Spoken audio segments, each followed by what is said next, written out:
Welcome to Straight from the Source with Hayley Watts, and our guest today is Alan Long, Shasta County Supervisor for District 2. Welcome. Thank you. Thank you for being here. Okay, so my pleasure. You're a long-time Shasta County local, right? Yes, 34 years. 34 years. Where were you from originally? I grew up in Palo Alto. Okay. So I grew up in the Bay Area. Okay.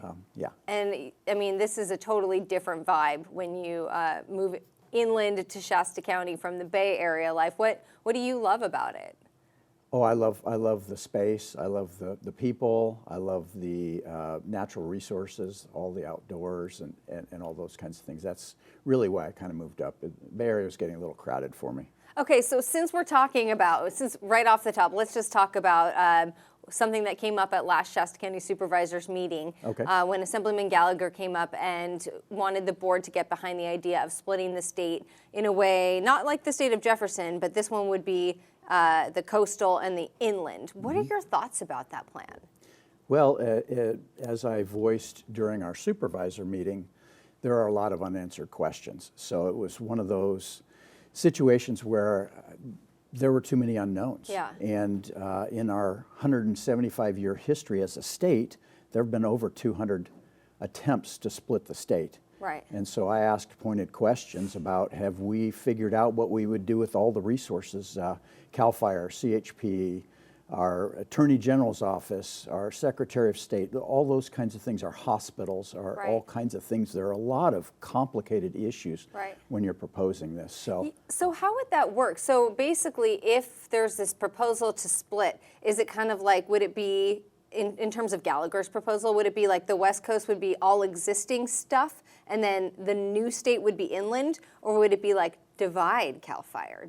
Like, is that the unknown? Those questions were not answered, actually. So in order for me to ever even consider something like this, you would have to answer so many questions. Yeah. And I think the message was, we'll figure that out later. Yeah. And I don't think you move forward on a project, because our board was asked to endorse the new state movement and the separation of the state, and there was just no information available, and you couldn't figure out that information. And I called up our auditor, Nolda Short, and I said, can you make sense of what the aggregate revenue would be for this new state? Right. How about the effects on Shasta County and the expenses and those kinds of things, and would, different departments and things like that? And she said, I have no idea. Right. So it's interesting.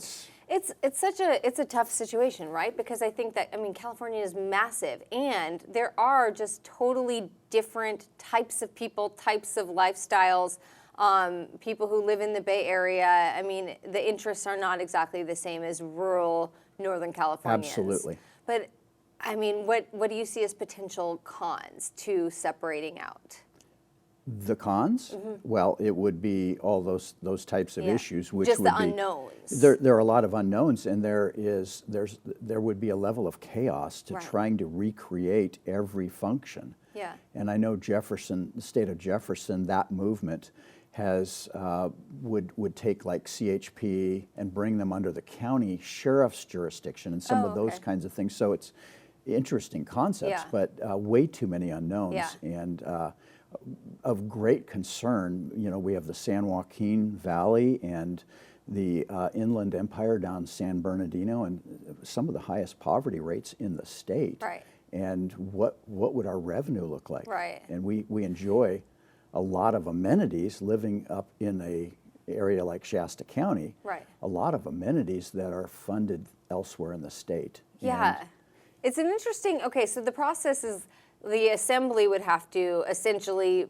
agree, right? So for one thing, the West Coast would have to let us go, and the people on this side would also have to agree to separate, right? And then the governor needs to approve it, and then Congress would also have to do the same? Correct. And so getting through a supermajority Democrat legislature, it's not going to happen, honestly. And there are so many steps, and that's probably some of the reasons. And I don't think California would want that portion of the state to leave, because they have less representation in Congress nationally. We have a lot of natural resources with all the inland the growing and all The water, the Lake water, Oroville or water. Shasta. Yeah, so those all reside in the new state, and I just don't see them letting it go. Okay, interesting. So, but Shasta County went ahead, was it 3-2 vote, and they're in support of drafting a resolution of support, right? Correct. So what is that resolution of support? What does it really mean? It really means nothing. Okay. And from what I understand, Shasta County was the first county in the state to get on board with the new proposal, and you saw that it was a divided board vote. Yeah. Supervisor Plummer and I said, no, there's just too many unanswered questions, and he had a few other points that he made, and then 3 of the board voted to support the resolution to break the state apart. Okay, so the county staff will draft up something basically just saying, hey, we like this. If it moves forward, it has our support. Yeah, it has our full support. Sort of? It's pretty symbolic. Okay. Yes, I don't think, and this is one of the things that I talk about a lot is staying within our jurisdiction. And I guess you could argue that this is within our jurisdiction. However, it's really not. And a letter of support from our board doesn't change or move the needle at all. Yeah. It's really at the state level. And so I respect Mr. Gallagher and his thoughts. It's just there were too many unanswered questions for me to even consider. Okay, so that kind of makes me think about another state-county issue, and it comes down to like the election, changes with election protocols and procedures. And there was an unanswered question for me in this last election cycle, because I know that Clint Curtis, the new registrar of voters, implemented some changes, and those they had to do with like the protocols in place for this recent special election. And I know there was some reporting that the Secretary of State's office never really fully approved, right? And I even emailed them myself, and they were like, yeah, we haven't fully approved the changes. But they wouldn't answer my question as to whether or not, well, do you need to? Can a county's elections office, can't they just make changes, though, if it's a charter county? Do we need the Secretary of State's approval? Do you have an answer there? Because the state wouldn't answer me. Yes, and the state basically, that's where all the confusion came in, because Mr. Curtis was saying that he had been in regular communication with the state, and they were saying they had not seen, and I saw those emails. Yeah. They had not had any of those conversations, so it led to a lot of confusion in our community. Yeah. And as to whether they need, I know that the Secretary of State defaults to a local elections office unless there's an absolute proven impropriety. They don't generally get involved, and they don't take over elections. They don't do anything. They leave that to the local jurisdiction. Okay. And what do you think of how things went and the new protocols in place? I mean, it seems fair and it was pretty successful.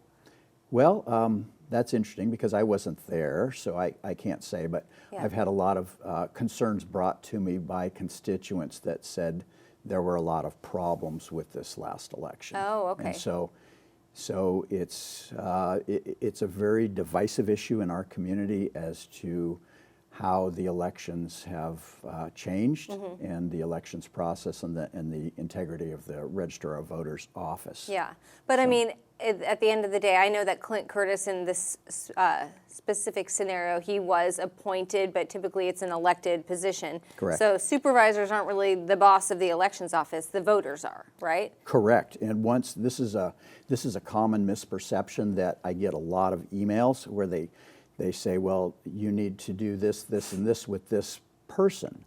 And I have to remind them that this is an appointment to an elected position. Yeah. We no longer have any jurisdiction over him. We control the budget, that's it. And so if he were to be removed, it would take a recall by the voters, it would take some kind of legal action by the Attorney General at the state level or Secretary of State if there was impropriety. So it's largely outside of our control once the Registrar of Voters clerk is appointed. So this petition that is now going to be on the ballot, right? That would, I think it would be, some of the standout things would be the fact that it'd be hand counting, right? And voter ID. Yeah, not using machines at all, right? And requiring voter ID. Yeah. That doesn't align with the state rules, correct? Correct. So is this going to cost money to put it on the ballot? And is it essentially impossible for it to pass? Or is there a way, because Shasta's a charter county, that they could get around that and actually put that into place? No. And a charter county, there's misinformation about what a charter county can and can't do. And superseding state election laws is not something a charter, no matter what they want, they can't supersede state election laws. So this was a really difficult decision for us as board members, because we had something where we were tasked, because they met the sufficiency requirement of the number of validated ballots that were collected, signatures, to entitle them to go onto the ballot. And it was our ministerial duty, is what we were told, to place that on the ballot. We didn't have a choice. So this, regardless, it runs counter to state election laws, I believe. And so we're going to probably have trouble no matter which way we went on this. If we hadn't put it on the ballot, we'd get sued because we didn't fulfill our ministerial duty after sufficiency had been proven. But if we put something on the ballot, and if the voters approve something that runs counter to state election laws, then we're going to have troubles on that end. So it's a mess. Okay, so another question I have is there a financial cost to Shasta County residents to add something to the ballot? Like, are we all paying more for it or not really? It's just printing some words. It'll be incorporated into the regular election, so I'm not sure what extra cost that would do. What you saw with the group that had brought that forward, they wanted us to run a special election. And that would have cost $800,000. And that's not going to happen. So that's not going to happen. And in light of the city of Huntington Beach determination that they tried to move forward with voter ID, and the appellate court said, no, that's not lawful, and you cannot do that. And so I had constituents asking me, would you just approve this on a special election, or the board can implement? And I said, no, I can't do that in good conscience, in light of the Huntington Beach decision recently, which says, no, that's illegal. And so basically, say that this goes on it will go on the ballot, and say Shasta County voters approve it. The thing that could potentially happen would be that the county gets sued by the state?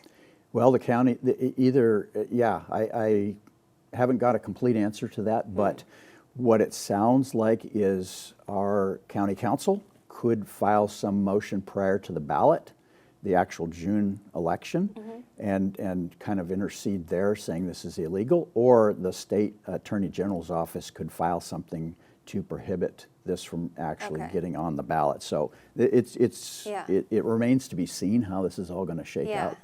I'm just curious if there's any world or situation where Shasta County voters say that they approved this and this is what the majority of people in the county want. Is there any way that the state could accept it and that this could set a new precedent for counties having a little more freedom? From what I've been told, no. Absolutely not. And it runs directly counter to state election laws in multiple state election laws. And so it can never be implemented, is what I've been told. So interesting. So how long have you been a county supervisor now? Well, all of 11 months. 11 months. What just started in January. I want to know kind of what motivated you to get involved as a politician, because I know your background's law enforcement. Correct. What made you decide to run? Well, I didn't like the direction the county was going, and some of the board decisions and the makeup of the board. So I thought, sometimes you just have to step up and try to make a difference and try to change things. What has surprised you the most so far about how things work and your ability to make a difference? Well, a lot of times, in fact, mostly I'm in a board minority vote, which doesn't allow you to really get things done that you think are important for the county. So we are working on some common goals that the board has with public safety and some of those kinds of things. But we had a very contentious disagreement as a board with the new psychiatric hospital for Prop 1 B-CHIP funding to build that facility. So that was a very contentious vote, and we ended up not going forward with that letter of support. Okay, So, and this is the one that would, the behavioral health campus or whatnot, right? And isn't it moving forward anyways, but just with the support of somebody else, essentially? They're going to hope for another neighboring county public health person? Well, Signature Healthcare is the applicant. Okay. And there was confusion because we were getting conflicting information that, the county would be on the hook for 30 years. Yeah. And we would be fully responsible if Signature Healthcare failed in their endeavor, and a lot of those things. So I'm in the middle of determining some of that. Okay. And part so of my... You're not convinced that that is or isn't true, right? Well, It I do wasn't- not believe it is true. Based Okay. on everybody I've talked to this point, I do not believe. There could be some additional county obligation in the sense of the Medi-Cal billings Okay. and some of those kinds of things. And basically coming out of the board voted not to support this Right. applicant going forward. And so Supervisor Plummer and I actually wrote letters of support individually as one board member to both the applicant, so they could turn in with their application, and then also to the State Department of Behavioral Health. Okay. So I've written letters to both. What do you think this would bring to the county, and measuring that with the potential risk of what the county could be on the hook for? Like, do you think that there's a greater chance of benefits? Oh, sure, I do. And if during the board presentation and the board vote, I said, keep the project alive. If we issue a letter of support, it keeps the applicant with what they are required to do, which is have a support letter from the local behavioral health director, which in this case is the HHSA director, Right. Christy Coleman. So just issue the letter of support. It doesn't bind the county at all. And then down the road, I do believe, in talking with a lot of folks, that the county can decide whether or not to contract at a later date. But if we keep the project alive, it's $200 million. Right. It's a huge, huge sum. And it gives us, 5 or 6 more months. This won't be awarded until spring of next year, 26. So it gives us plenty of time to dig into all these details. And part of my goal is to talk to the actual beach ship Prop 1 administrators, which is State Department of Behavioral Health, and try to get their take on this and the obligation questions and those kinds of things. But I argued strenuously to keep the project alive because there's too much at stake. So let's talk about the need that would serve, right? A behavioral health campus of sorts. I mean, would this be for any person in the county who's struggling, or is this for the uninsured, the homeless? Like, who specifically does this cater to, and what problem? It caters to, right now, we continuously award contracts with the same applicant, Signature Healthcare, to send our folks to Santa Rosa, and we send them to Sacramento, we send them to the Bay Area because we don't have a facility like this in Shasta County. Yeah. And Shasta County could be greatly served potentially. Right. And I believe it will be greatly served by this type of facility. So there would be 12, they call them chairs, which would be CSU, Crisis Stabilization Units. So if somebody's off their medication and they're just in a crisis mode, they can take them there for up to a day and try to stabilize them and get them back on track, and they would be discharged from the facility. For those folks that need a little extra time, they can go up to the 72 hours hold, which is a typical 5150 hold, Yeah. and spend the 1 day and then move into kind of a transitional space. Yeah. And then there are going to be 3 different wings of 16 lockup facility beds for those that have psychotic behavior or they have all kinds of problems that would require a lockup situation. Yeah. And we don't have anything like that. Back when I got here in 1991, we had a facility where we would take our 5150s and they would be kind of a Shasta General, a psychiatric hospital, so to speak. And what the problem we have right now is that all these folks, the officers, when they encounter a 5150, they have to take them to the emergency room because we don't have a facility in our community. Okay. And then they have to try to place them from the emergency room, which can take days. Yeah, a long period of time, and it's So I got to ask you, so being in law enforcement, you mentioned back in the 90s, a 5150 scenario. Do you feel like it's much more common now for someone to be going through a mental health crisis? Well, that's a hard question to answer. Not necessarily, but I think our homeless populations, which have all kinds of components in them, whether it's mental health, whether it's drug addictions and abuse, Yeah. whether it's just straight up criminality, there are a lot of things mixed into the homeless community, and I think the homeless community has definitely exploded in recent years. And so a lot of our constituents want us to deal with the homeless situation, and it's not a problem easily solved. Yeah. I mean, there's so many things that one ties into the other and into the other. Like a lot of people want to say it's just there's no affordable housing, and other people want to say it's just drug related. The mental illness in the homeless population is related to drug use. And I don't know if it could be any one thing in particular, but I mean, we do know that something is getting worse and worse, and it's like, what's It is getting changed? worse. It is getting worse, and California has all kinds of issues with affordability, and we've seen increased use. But I think, and this is why I was so much in favor of keeping this project alive, because if we can do our part, and we wouldn't be the applicant because the county did not step forward and take a lead as a lead applicant on anything to do with Prop 1 funding, and there's a lot of money available.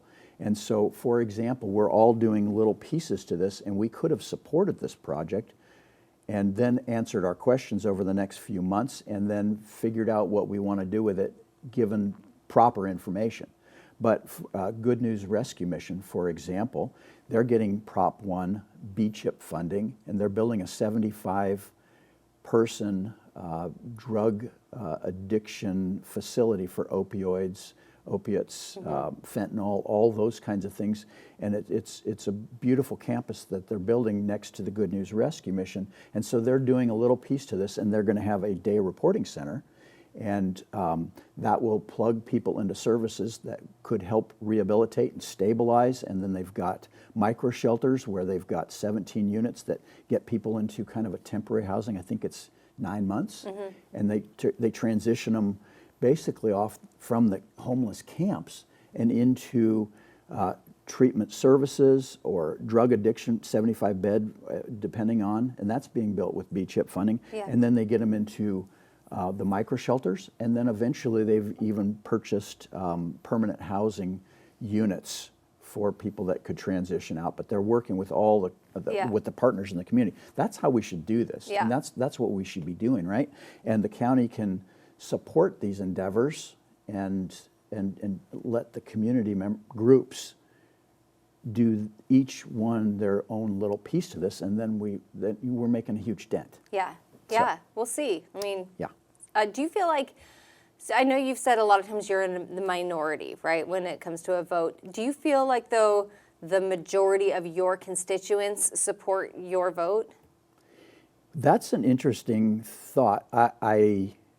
Because your constituents stay in touch with you constantly, so it's easy to get kind of thinking that people support what you do. Maybe they don't. I don't know. Yeah. I really don't know. They could just be very vocal people. They can be very vocal. And I went to a seminar recently at RCRC, the Rural Counties, California, and they had an interesting speaker. He was an attorney, and he said, basically, do you think your constituents know who you are in the county?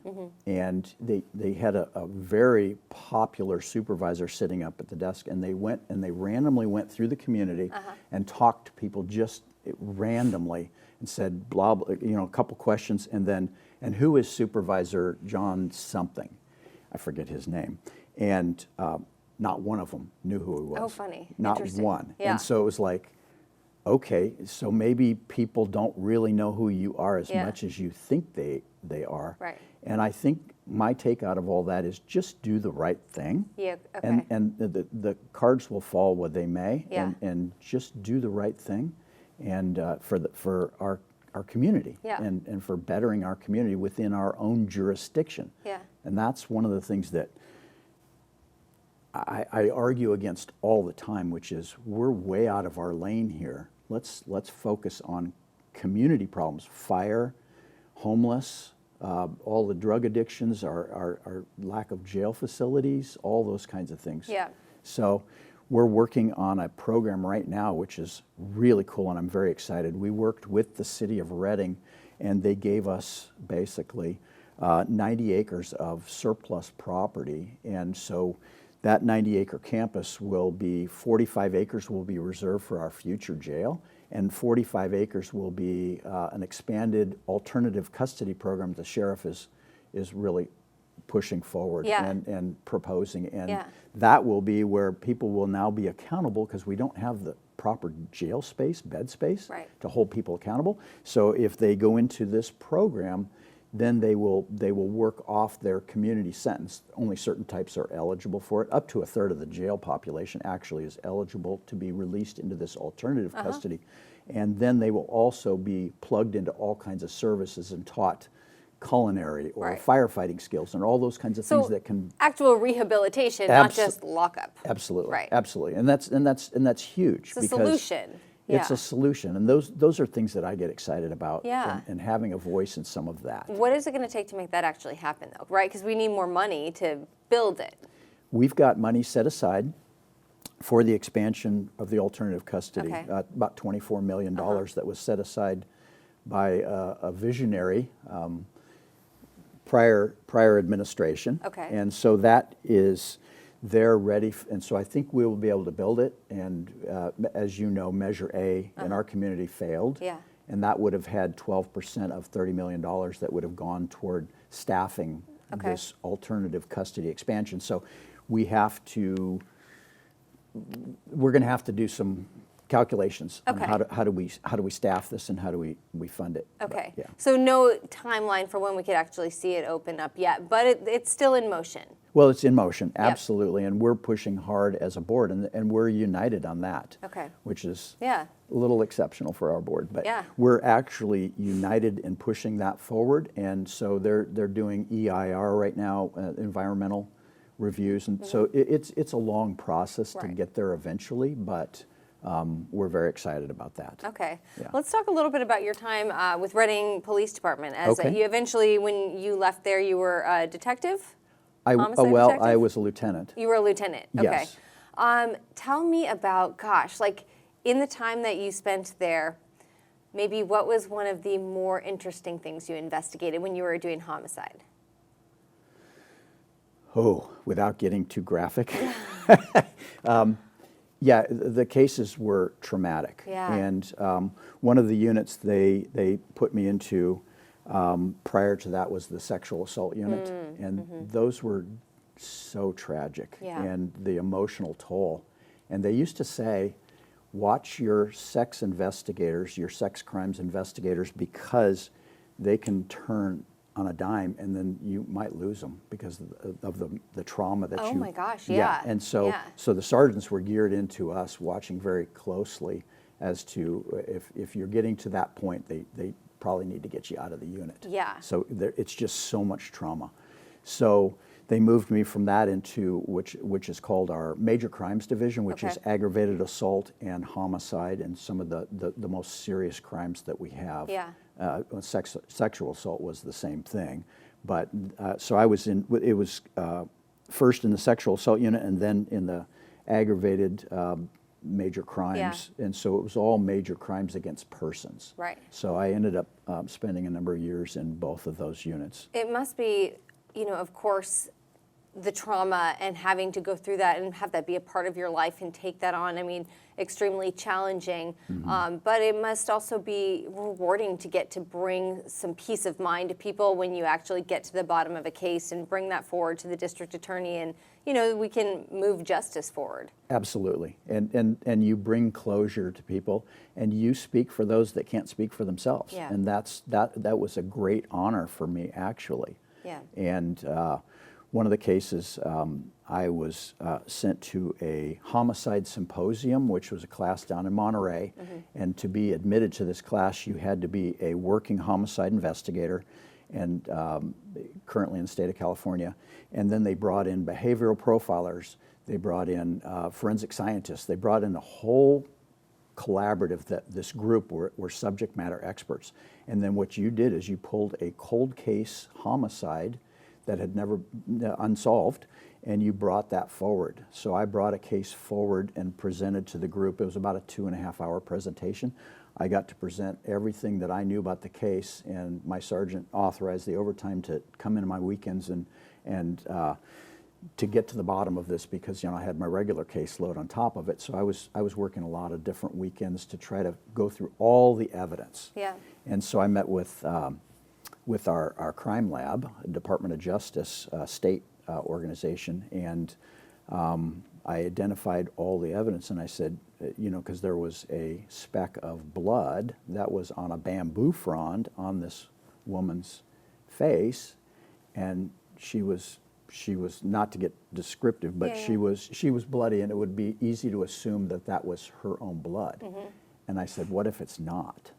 And so the criminalist said, okay, we'll do a DNA for you. And it came back to a 13 loci male marker was not her blood.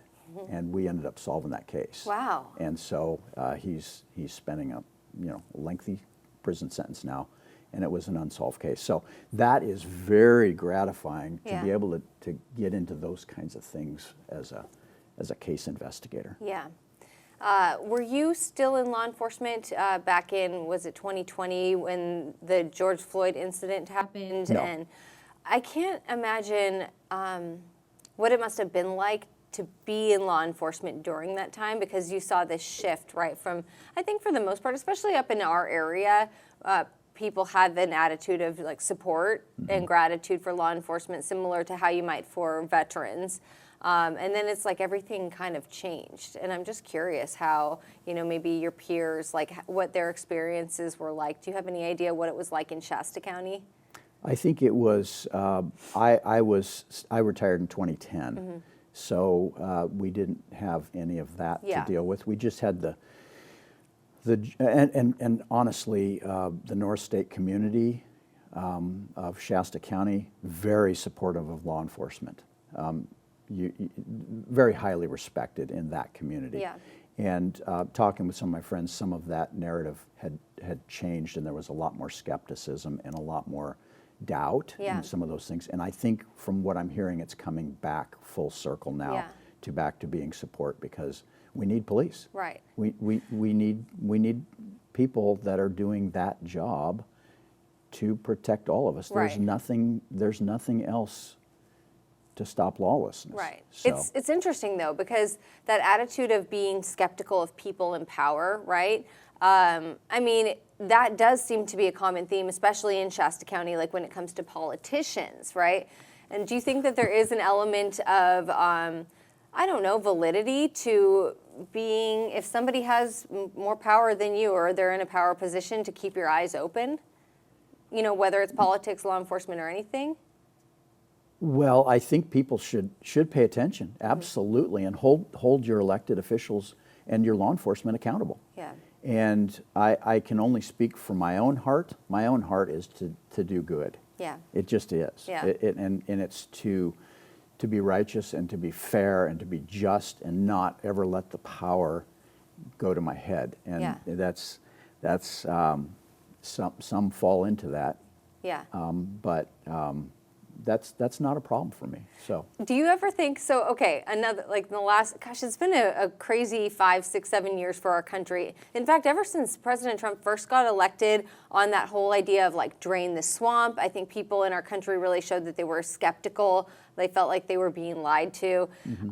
And then, you saw the QAnon stuff, and like something I'm seeing a lot right now on Instagram and social media, like news-like websites, is chemtrails and geoengineering. Mm-hmm. Like, do you think it's possible that these things that are labeled conspiracy theories, that there are things that the American people just don't know, that like the government is keeping from us? Boy, that's a good question. So we had a chemtrail presentation come before our board, and my opinion was way outside of our league. First of all, how are we going to figure out if it's true or not? Yeah. First thing. Secondly, what are you going to do about it if you feel it's true? Right. And so those are insurmountable hurdles. who would you even report that to? Right. That we're getting sprayed with aluminum particulate matter from the backs of jet airplanes? Yeah. And our skies are no longer blue, and we've got rare childhood cancers in the community that are at a disproportionate level. Right. For, you know, that all sounds good, but Yeah. if you watched that presentation and my questioning, I just drilled down into, are there other explanations for childhood cancers? Right. Are there other, we have in Shasta County, we have the highest suicide rate in the state. We have huge drug addiction issues. We have homelessness. All those things can contribute to rare cancers and some of those kinds of things.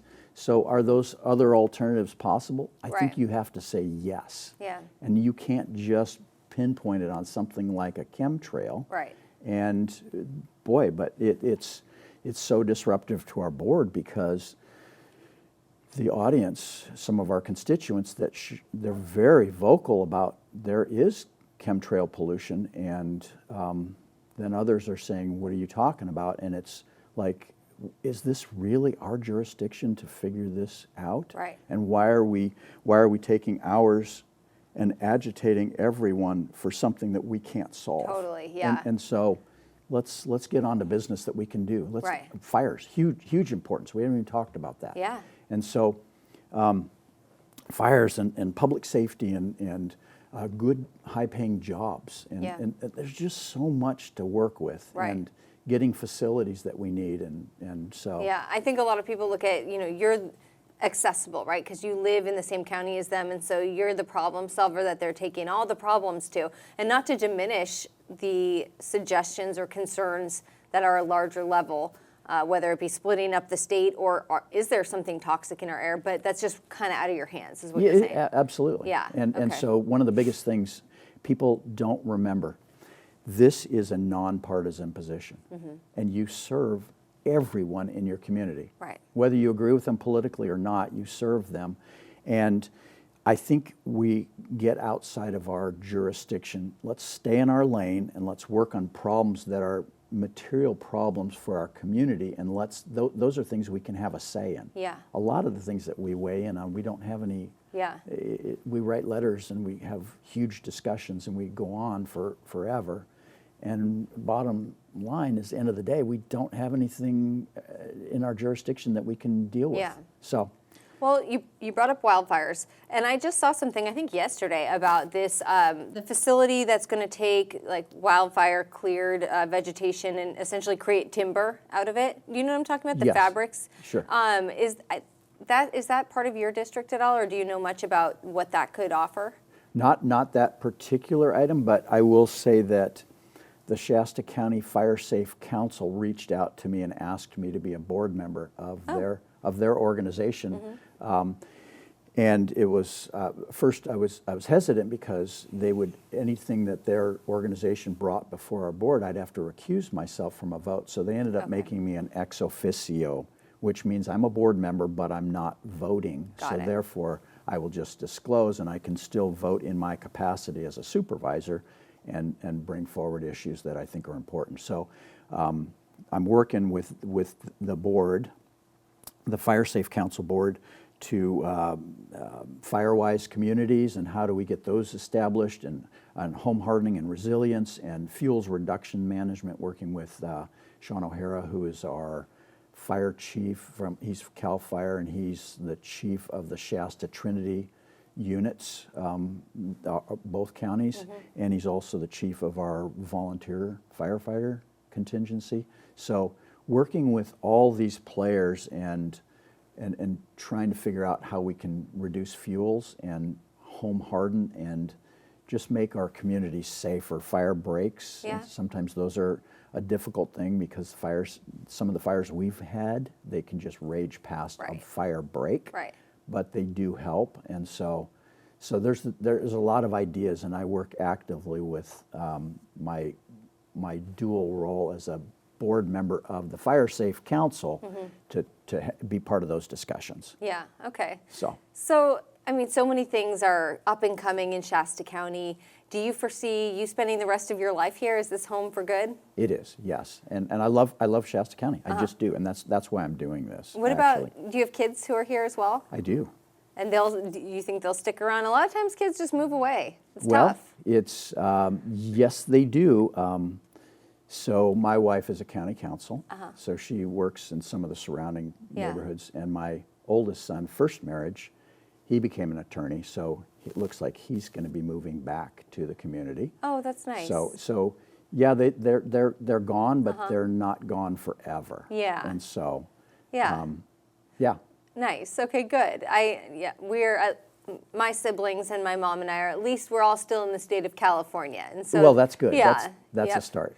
And if Chico were to get a connection to LAX, which it's trying to, that would be fantastic. I know that Redding has that airport. Have you used the airlines there much? Oh yeah, Yeah. all the time. And they just started a flight from Redding to Denver direct. Yeah. And that's just a great jumping off point. So that's a fabulous thing. That was pretty much city led, City of Redding. Yeah. But Big deal to have that service. Big 'Cause deal, the big drive deal. down to Sacramento is what, more than 2 hours, right? oh yeah, 2.5? yeah, Yeah. And I think that's what a lot of people have done historically because of the price differentials and some Yeah. of those kinds of things. But I think they're working on, and I hope things stick. Yeah. And they had the Vegas, they had the LA ones, and I think they're down to one LA flight now. Okay. Burbank. Yeah. Yeah. Right, but you I can still forget. book it. Yeah. So for you, what's next? Like, what is, when you feel like you've done your work and you've served your county, like what's actually just like a fun, relaxing, or adventurous future for you? Oh, an adventure.